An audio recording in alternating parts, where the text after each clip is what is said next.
O Spotify tem crescido nas receitas geradas por artistas brasileiros. O serviço de streaming de música mais popular do mundo tem uma líder de negócios no Brasil e é com ela que nós vamos conversar neste bloco. Roberta Patti, muito obrigado pela presença aqui nos nossos estúdios. Roberta, em dezembro recente, você comemorou 10 anos de Spotify. E você manifestou publicamente que se sentia privilegiada em participar da consolidação do streaming do Brasil e, principal, que me chamou a atenção, você falou que é muito gostoso participar da retomada da prosperidade da indústria musical no país.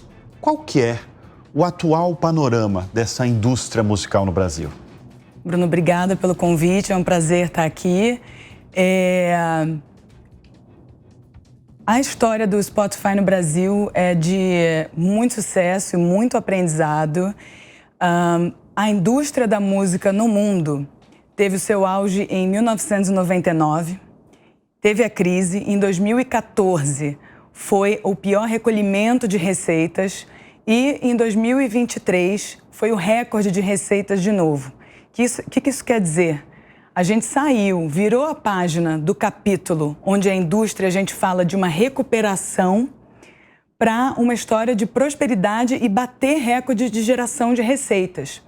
E o streaming é o que puxa esse crescimento. Ano passado, o streaming foi 67% de todas as receitas geradas com música gravada. No Brasil, esse número no passado foi de 87%. 87%. Isso, 87%. O que significa esse número, 87%? Todo o trabalho do artista, 87% veio do Spotify? O que significa? Sim, das receitas que foram geradas com música gravada no Brasil em 2023, 87% disso veio do streaming, sendo que a maior parte veio dos streamings da parte por assinatura, dos assinantes premium. É fabuloso esse número, né? Um número revolucionário, né? É super forte. Revolucionário que eu digo no setor de música do país. Com certeza, né? com certeza. Se a gente comparar com anos atrás. Isso, se a gente compara, a indústria da música no Brasil gerou 2,8 bilhões de reais ano passado. Se a gente compara esse número com 2013, que foi o ano pré-Spotify, esse número, se eu não me engano, não chega a 500 milhões de reais, tá? E naquela época o digital era 40 e alguma coisa por cento, 40 e pouquinhos, hoje é 87 só de streaming.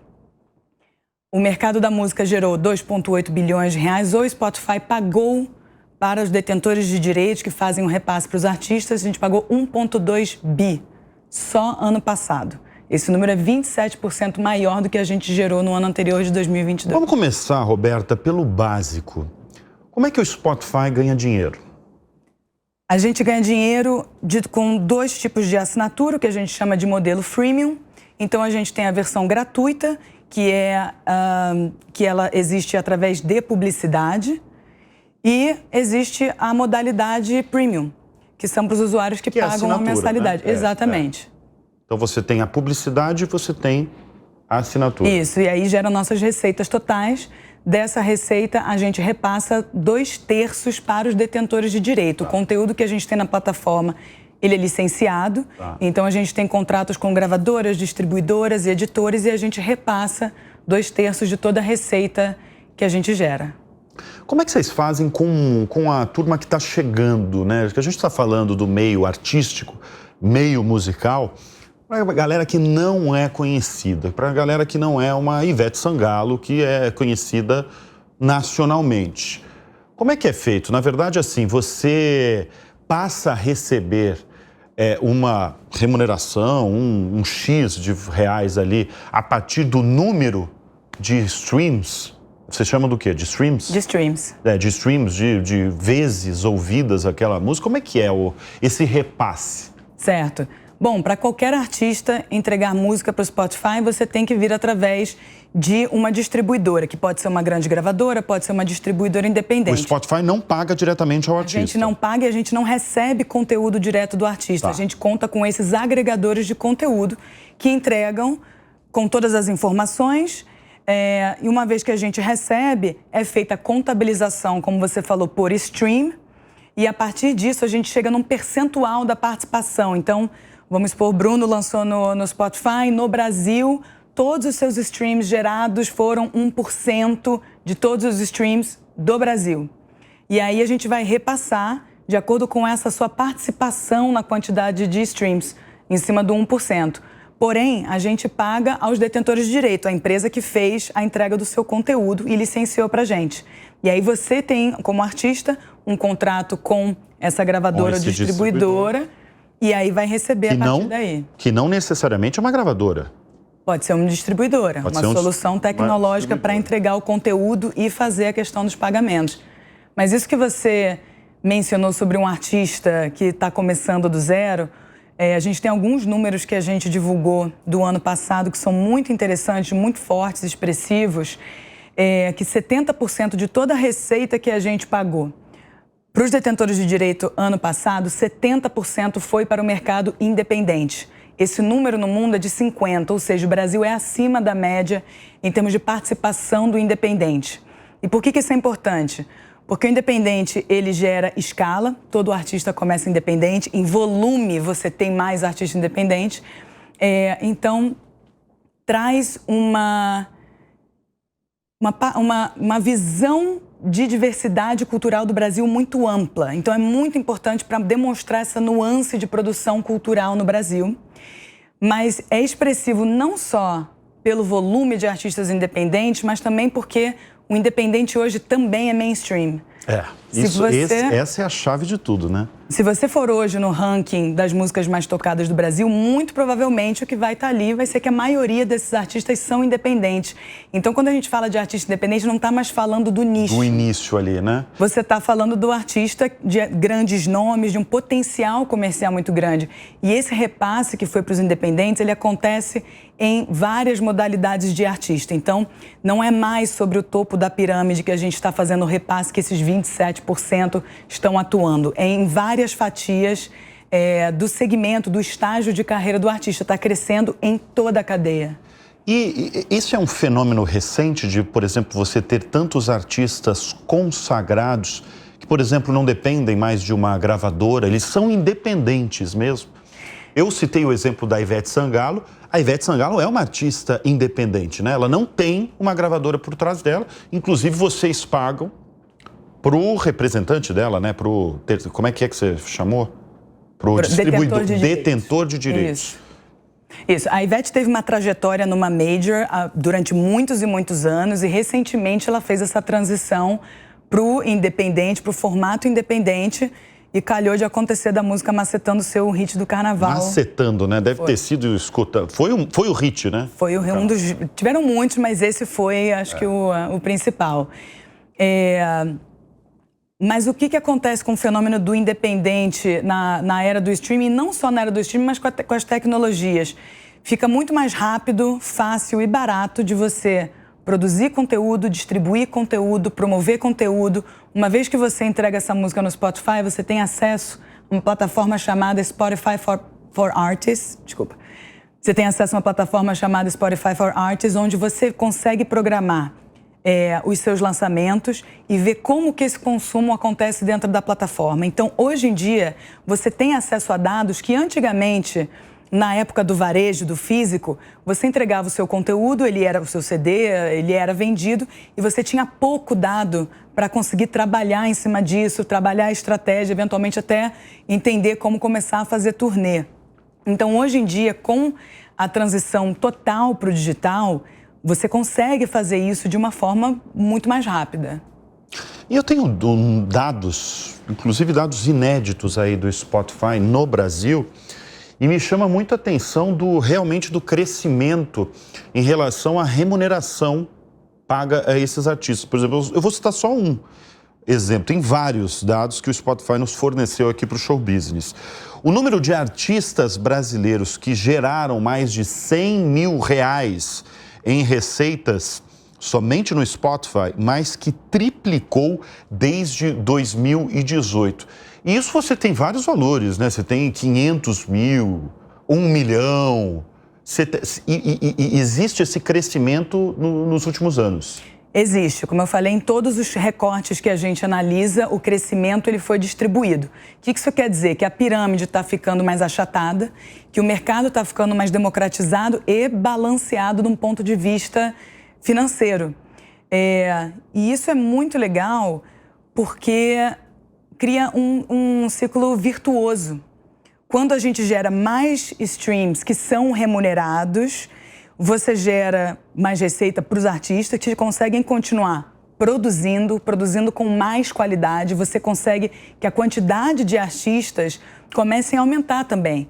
Então, você estimula outras pessoas que têm algum dom, que têm alguma vontade de ser artista, de produzir, porque hoje no mercado digital é muito mais simples de você fazer e entregar a sua música. E aí, gerando mais conteúdo, você desbloqueia mais audiência, você consegue refletir mais das nuances culturais do Brasil. E uma coisa muito interessante, específica do Brasil, é que o brasileiro ama a música brasileira. Pode parecer óbvio, mas é um dos poucos mercados do mundo onde a música local é mais consumida do que a música estrangeira. Isso para além do streaming, isso é um dado histórico de vendas e também se reflete no streaming. Então, sendo mais focado em música local, isso abre muita oportunidade para a gente de conseguir pegar os diferentes estilos musicais. O Brasil sendo um país continental, a música muda, né? A expressão cultural muda de uma região para outra. É uma oportunidade muito única e um desafio muito único do Brasil de conectar essas oportunidades de expressão artística com audiências que são únicas do Brasil também. Roberta, você você está, como eu apresentei, há 10 anos no Spotify. E você veio da Sony. Ou seja, nessa década e até o período que você ficou no seu antigo emprego, você viu todas as transformações deste mercado, né? Inclusive, na primeira resposta, você falou até de queda, né, de ascensão. Para você, qual que foi a maior revolução nos últimos tempos? Além, claro, do meio digital. Eu acho que a grande revolução que o digital permitiu, que o streaming permitiu, é a questão da descoberta de novos artistas. Só ano passado, artistas brasileiros foram descobertos, ou seja, escutados pela primeira vez 10 bilhões de vezes no Brasil. Aliado a isso, os nossos editores que criam as playlists, fazem as programações, as seleções, eles programaram quase 10 mil artistas brasileiros em playlists editoriais. Ou seja, existe uma intencionalidade de apresentar essa diversidade de artistas. Então, para o mundo. Para o mundo. Tá. Para o mundo. As playlists, elas são abertas para todos os mercados. Então, essa democratização do acesso, onde você tem a combinação do algoritmo, a questão do meu Spotify, né, de ser algo muito único. O meu Spotify é diferente do seu. Quando chega no final de ano e tem o Wrapped, o que você vai ver ali de maior consumo, dos seus padrões de consumo, vão ser diferentes dos meus. Então, essa combinação de ter uma experiência ultra personalizada permite essa capilarização de entrega. Então, o fator de descoberta quebra um pouco a lógica anterior, que ela era muito limitada realmente ao topo da pirâmide. E o que você gosta de ouvir? No seu Spotify ali, o que você mais escuta? Eu escuto muita coisa, essa é uma resposta um pouco batida, mas eu gosto muito de músicas que me desafiem. Músicas que não são tão... Eu escuto de tudo, eu escuto tudo que está lançando, mas eu gosto muito de escutar músicas que eu sinto que elas são um pouco estranhas, que elas fogem um pouco da normalidade. Eu escuto muita música instrumental também, porque como eu escuto fazendo outras atividades, eu presto muita atenção na letra. Então, às vezes, eu vou para o instrumental, que é para eu continuar funcional fazendo minhas atividades. Muito bem. Eu apresentei a Roberta com o cargo dela, né, que é líder de negócios no Brasil. Esse cargo é a principal liderança no país, né? O que significa esse cargo aí? O Spotify no Brasil não tem um CEO, é isso? É isso, a gente não tem CEO no Brasil, a gente tem as diferentes funções, tem a equipe de música, podcast, marketing, de publicidade, e eu entro acima dessas equipes, coordenando as estratégias individuais deles com a estratégia de Brasil, monitorando, entendendo como que isso afeta os indicadores de Brasil e como que tudo isso em execução, né? Tem todo um calendário também que tem coordenação de equipes, cronograma, como que isso contribui para os objetivos globais do Spotify. E como é que é liderar um time aí de dezenas de profissionais só no Brasil de um aplicativo tão estabelecido, consagrado como o Spotify? Como eu já inclusive tive a oportunidade de falar para você, a gente está falando de um aplicativo que está na liderança global e ele se confunde com outros aplicativos que está no comportamento das pessoas, né? As pessoas pensam no streaming de música e ligam diretamente a uma marca. Como é que é liderar esse time com tantas áreas? Como é que é? Eu vou te dizer que é relativamente fácil, porque as pessoas elas são muito especialistas nas funções delas e elas entendem muito bem a missão do Spotify. A missão é desbloquear o potencial humano da criatividade para que artistas vivam da sua arte e os fãs, os ouvintes possam usufruir dessa produção. Essa é a missão da empresa. Essa é a missão da empresa. Do global. Tá, isso. Tá. Essa missão ela é muito clara. A gente vive ela todos os dias. E é uma responsabilidade muito grande e as pessoas sabem disso. E existe um fator de paixão nesse trabalho. Então, na verdade, demanda pouco nesse sentido, porque as pessoas entendem a missão e ela está no nosso dia a dia. É mais uma questão de coordenação, de entender os desafios, mas é relativamente fácil. Bom, você que coordena aí, comanda dezenas de profissionais, o que você mais valoriza num profissional?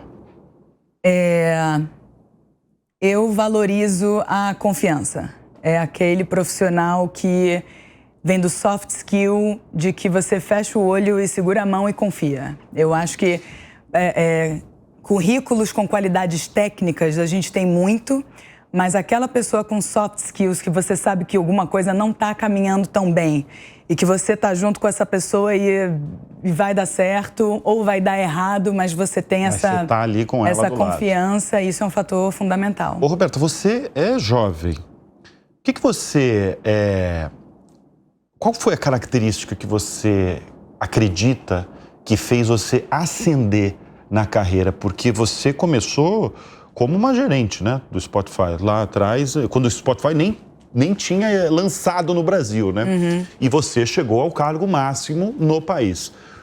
Por que você acredita que teve essa ascensão?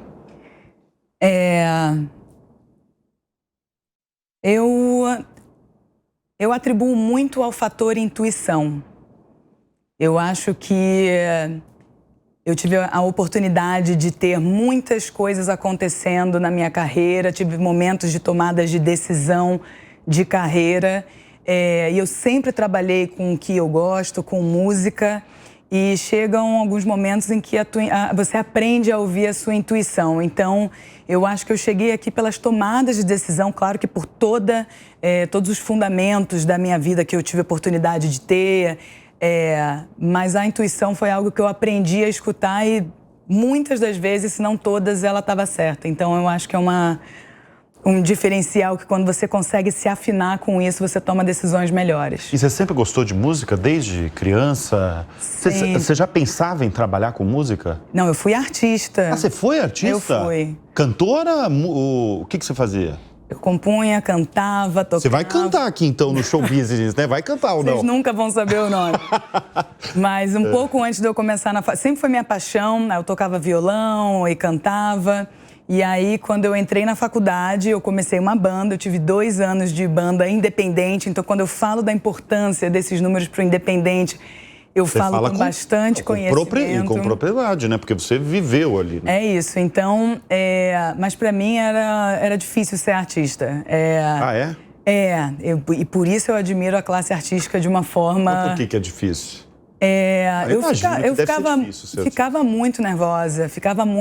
É muito difícil para o artista Bom, financeiramente era muito difícil, ainda mais eu na época de faculdade. Faculdade de Publicidade, né? Isso, faculdade de Publicidade. Era muito difícil, ainda não estagiava, ter que economizar, ter que contar com os pais para fazer alguma coisa e testar. E é um processo relativamente longo, ou naquela época era mais longo. Então, financeiramente, foi super difícil de conciliar com outras coisas.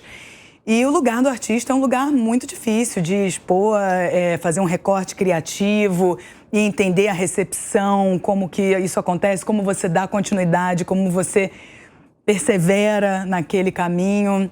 E aí eu tive muita sorte de começar estagiando na Sony e trabalhar no backstage da música me preencheu mais do que estando à frente. Então a banda começou, começou a minguar e eu entendi que eu queria contribuir para o mercado da música mais do que ser a artista em si.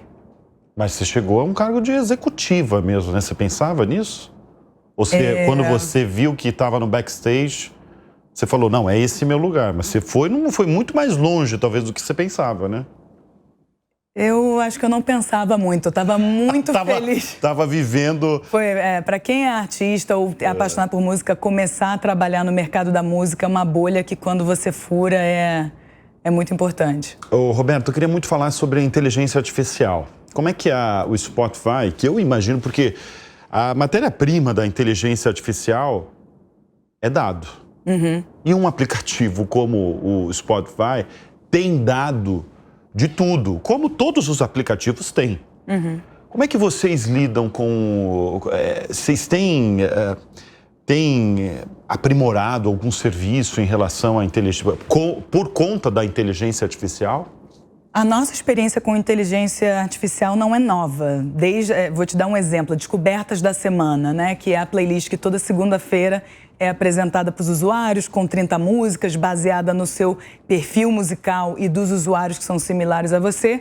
É um tipo de inteligência artificial que vai ali gerando novos modelos para te entregar aquele conteúdo da ultrapersonalização. Então, o aplicativo, a sua experiência só é ultra personalizada por conta desses algoritmos que vão se refinando.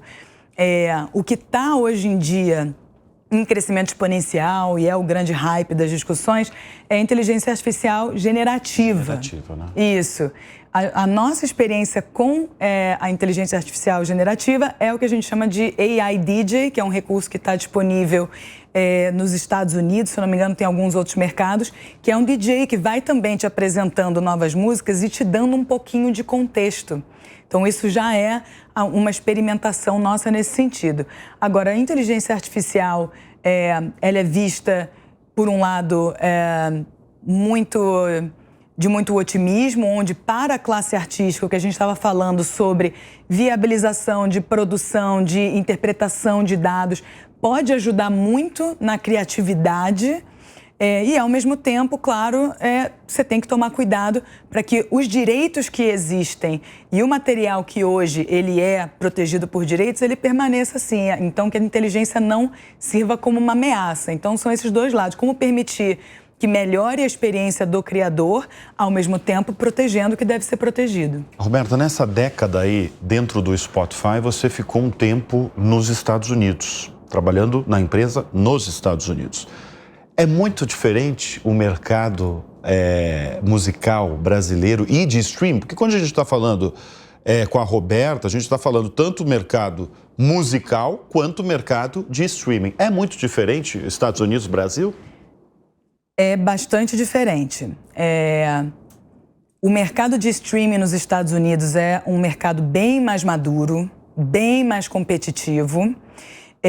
No Brasil, a gente fez essa virada e está caminhando para ser um mercado maduro, mas ainda tem um espaço de crescimento enorme, então potencial de crescimento aqui da audiência que ainda não aderiu ao streaming, ela ainda existe, então a gente ainda tem que desbloquear audiências, ao invés de competir por determinadas audiências, isso é diferente dos Estados Unidos. E o outro fator do Brasil que é um diferencial é a questão da preferência pelo consumo local. Isso que você falou, né? Isso é muito interessante. Nos Estados Unidos, não. As pessoas já... Os Estados Unidos consomem muita música local também. Uhum. Mas é um país que sofre muito mais influência do que o Brasil. E aqui, quais são os artistas aí de preferência mesmo? Imagina, os sertanejos sempre estão na liderança, né? Olha, os gêneros que são principais hoje em dia, o sertanejo, que é historicamente o gênero nacional, o trap, o funk brasileiro também. A gente está vendo uma renovação e ascensão muito bacana do pagode. Vários pagode? Isso. Vários Fenômeno artistas. lá da década de 90, Exatamente. 2000. Exatamente. Voltando? Vem coisa muito bacana por aí, fazendo essa releitura e mescla do pagode.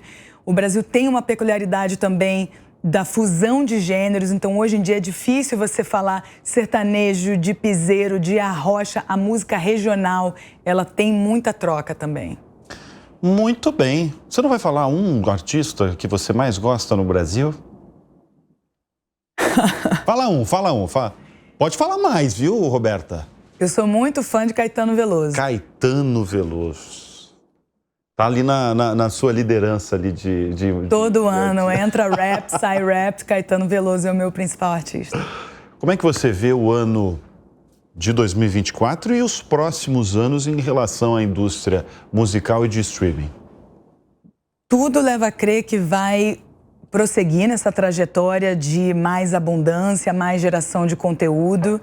Eu acho que a partir de um momento em que a indústria sai um pouco do gargalo, do sufoco, que era uma história de recuperação, e passa a gerar receitas incrementais, o mercado começa a poder falar mais sobre variedade, sobre outros tipos de audiência. Então, eu acho que vai ficar uma dinâmica bastante rica quando você começa a fomentar e, principalmente, através de todas as categorias de artistas. O streaming segue como o modelo que foi adotado e vai ser o predominante como principal forma de conteúdo, mas eu acho que os artistas conseguem agora ter um pouco mais de folga de testar outras coisas, outros conceitos. E para encerrar, qual é o artista brasileiro que mais gera lucro no Spotify?